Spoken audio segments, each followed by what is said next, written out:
En France, Code civil et Code pénal, deux piliers du droit, chacun fondamental. Le Code civil, privé, des biens entre individus, ça vous parle? Contrat, famille, bien, tout s'y étale. Exemple de location, un cas concret, propriétaire et locataire, mauvais marché. Au tribunal civil, ils résolvent le conflit. Réparation, résiliation, expulsion, ainsi agit. Autre exemple, divorce, chemin épineux, le code civil intervient, sépare les amoureux, la garde des enfants, le partage des biens, le tribunal civil guide vers un futur serein. Le code pénal, lui, traque les crimes, vol, homicide, les actes qui abîment. En cas de vol, l'auteur sera poursuivi. Peine d'emprisonnement, amende, tout y est défini.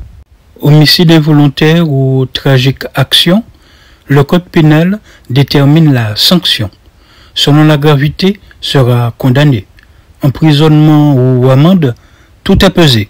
Poursuites pénales et civiles, parfois entremêlées, simultanées ou successives, des situations variées. Dans certains cas, les deux voies coexistent.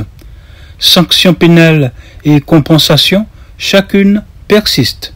Mais des situations se présentent aux surprises, où une poursuite empêche l'autre, aux méprises.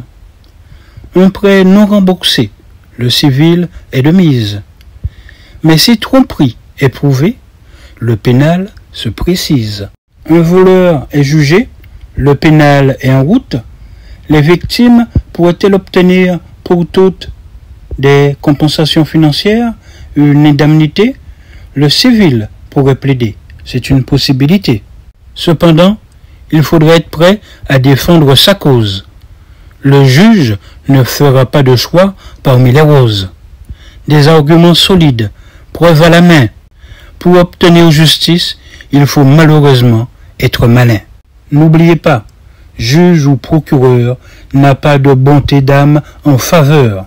C'est à vous de trouver l'expertise nécessaire, argumenter, convaincre pour être vu exemplaire.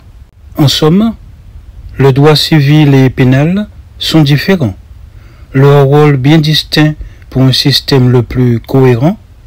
Malgré les obstacles, il est toujours possible de poursuivre, mais avec des arguments solides, un juge à convaincre, votre vie à vivre.